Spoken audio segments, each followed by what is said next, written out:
Video conferencing classes are, you know, I think they were a little bit tougher for me, but it made me a stronger student, you know.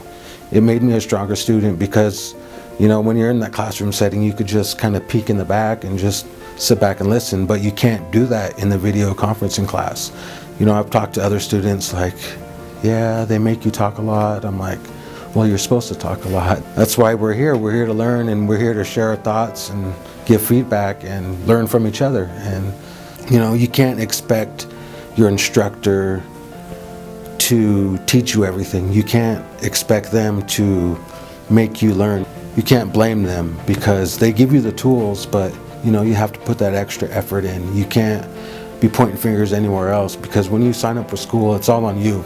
That's one of the biggest things that helped me improve over time was, you know, if you don't put that extra effort in, then it's not going to work.